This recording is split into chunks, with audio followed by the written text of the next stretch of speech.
Hey, this is Stephen Platinum, your friend in wrestling with Platinum versus AEW Dark Elevation. This is episode number 5. Haven't missed one yet. It clocked in at 2.5 hours.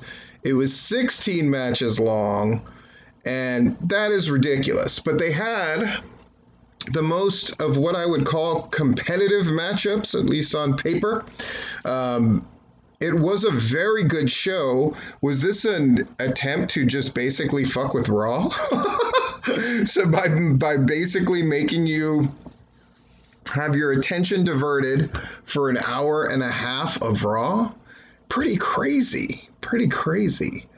There were a number of good performances here. How I do these shows, meaning AEW Dark Elevation or AEW Dark in general, is I will award a 3-check system for the non-competitive matches, jobber matches, enhancement matches, or foregone conclusion matches, as I like to call them. The 3 checks go as follows. 1 check mark for the right person being put over in a memorable fashion. A 2nd check mark if they look really good in the process. And then a 3rd check mark if the person in the losing effort does a particularly good job or is given an inordinately large amount of offense. For competitive matches, of which we had a few here, right? I would call Mike Sydal against Michael Nakazawa one of those. I would call Diamante against Thunder Rosa, Joey Janela and Sonny Kiss against Scorpio Sky and Ethan Page, and Ryan Nemeth and Cesar Bononi against Best Friends. I guess you can call that one competitive. I'll call those competitive for the purposes of this, and those 3 check marks work as follows. If both groups look good, both entities in the match look good, that's a check mark. If somebody is put over in a definitive fashion that is memorable, that's a 2nd check mark.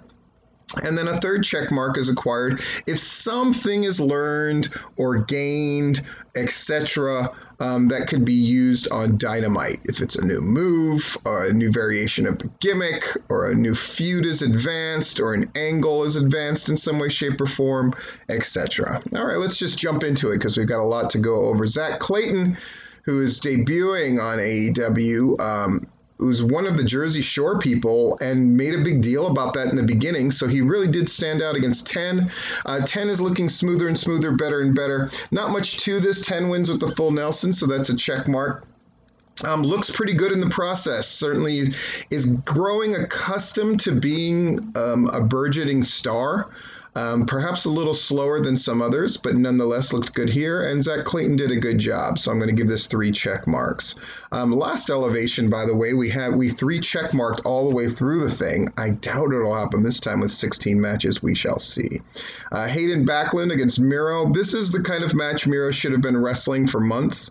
Looks very dominant. Miro looks very good. Looked very good in that arcade match. Just much smoother, less janky. The kicks aren't missing. They look very good. 3 check marks here. Miro destroys Hayden Backlund as one would expect. Double or nothing game ad happens, and then we go to Tay Conti and Hikaru Shida, who really are a really great little team against Catalina Perez and Laila Gray. Laila Gray and Catalina Perez do a good job here. This is about Tay Conti looking great, and Tay Conti honestly has never looked better. The confidence is there, the rhythm is there, the kicks are on point, and all the submission stuff looks great, and Tay Conti just looks like $1,000,000 right now. They win with Hikaru Shida's running knee, but this really was the Tay Conti show, as it should have been. 3 check marks, great job. Carly Bravo and Dean Alexander against Hybrid 2. Carly is looking better and better all the time in these things, and it's probably the next guy who I'm going to think, I think that he's putting himself on the track to getting signed. Hybrid 2 looked really good here. Jack Evans, especially on Helico. I love the submission stuff, and he wins with the death roll. Good job. 3 check marks here, and we're rolling. Interview with Thunder Rosa. Thunder Rosa is a good interview, and basically is talking about Diamante and how, like, people want to fight me, I'm going to fight you, blah, blah, blah. Perfectly solid, something I wouldn't be thrilled to see on Dynamite, but I think setting this match up for a couple of weeks and then paying it off on Elevation shows why Elevation tends to do much better than Dark does as far as views. It really does feel like a kind of an elevated show over Dark in many ways. Much more cohesive show. Match number 4, Orange Cassidy against John Skyler. Skyler's just good stuff. This is no exception. Orange Cassidy wins. They play a little story about, I'm not going to let you put your hands in your pockets and you're going to take me seriously. At the end of the day, of course, Orange Cassidy gets his way, hits the beach break, gets the win. The Sean Dean package. I'm glad they didn't put it near the end of the show. I'm glad they've returned to this format of a video package for somebody. Not that I have anything against Paul White interviewing somebody like he did last time, but I just think it's much more effective when you've got these video packages. This is the best one they've done for Sean Dean. Really felt like I got to know Sean Dean. It really baby-faced him, really made him a much bigger star and much more relatable. Top marks for the Sean Dean package. And if Dylan is the one who put it together, he should be very proud of himself. It's fan-fucking-tastic. I cannot emphasize that enough. Match number 5, Danny Limelight in a really great back-and-forth match with Konosuke Takashita. Really great. Konosuke winning with the most impressive German with a bridge that I've seen in a very long time. But a really great back-and-forth match. I was not expecting that, even though I know they love Danny Limelight. They really let him go back and forth, and it was a very fun match in the right place on the card. 3 check marks. Possibly my favorite match that was on the card, except for anything involving Tay Conti because, yeah. A promo with Sonny Kiss and Joey Janela. It's kind of a little silly bit of business about women wanting to suck on his nipples, and it's pretty throwaway. But the point is they're calling out Scorpio Sky and Ethan Page and setting up that match for later. Match number 6, FTR. Against Jay Lyon and Midas Black, who both do a pretty good job here, but ultimately FTR wins in convincing fashion with the Spike Pile Driver meat and potatoes match here to give FTR their win and a couple of guys a chance to show their stuff a little bit, because FTR is always going to let you get your stuff in at least a little bit, and they certainly did in this match. 3 check marks. Match number 7, Andre Montoya against and Very Morales against Pac and Rey Fenix. Very Morales fucking shines in this one. He is the performer of the week. Just really shined. He always does well against these matches where Rey Fenix is involved or Penta is involved. He shines even more, and you can see why they keep bringing him back. Really great look here. Pac and Rey Fenix look very dominant and are clearly ready to go against the Bucks. That is a match I think just about anybody who knows the deal is looking forward to. 3 check marks, high marks on that one. Dante Martin of Top Flight against Baron Black. Great match, another great outing for Baron Black. Dante Martin wins, but it's one of those where Baron Black, the gear looks tight, the ring work is solid. Great stuff here, 3 check marks. Not really a lot to talk about. I know you're like saying, well, Steve, you're not having a lot of insight on a lot of these matches, but really they're kind of meat and potatoes, and that's not a bad thing.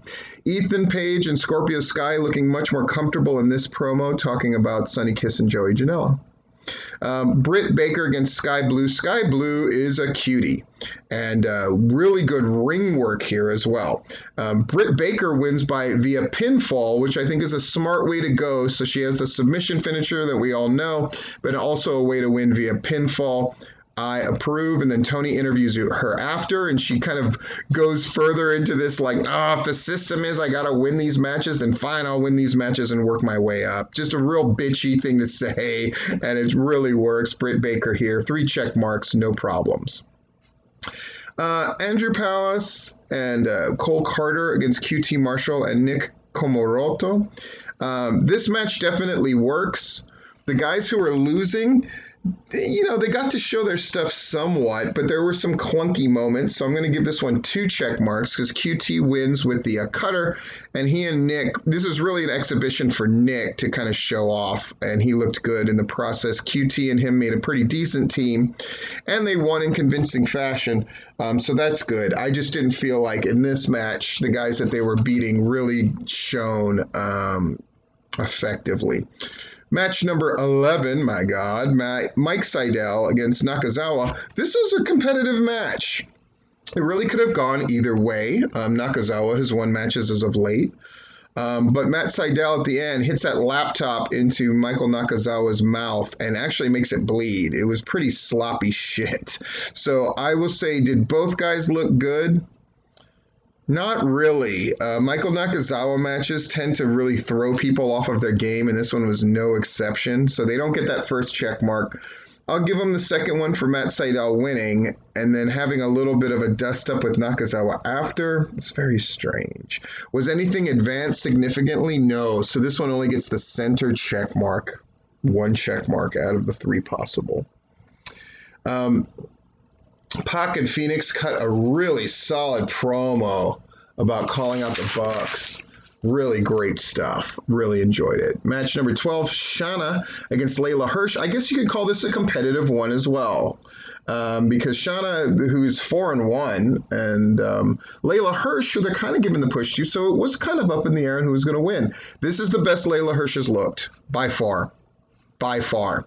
And turning that Hurricane Rana into the armbar, I thought was really smooth, looked really good. Shayna tapped out, and the right person won. Laila Hirsch is obviously someone they believe in. Shayna, she's really lost in the shuffle of this burgeoning, improving women's division. So I thought the right person won. I'll give it 3 check marks, though. Laila Hirsch definitely showing she's a force, and that was the right move.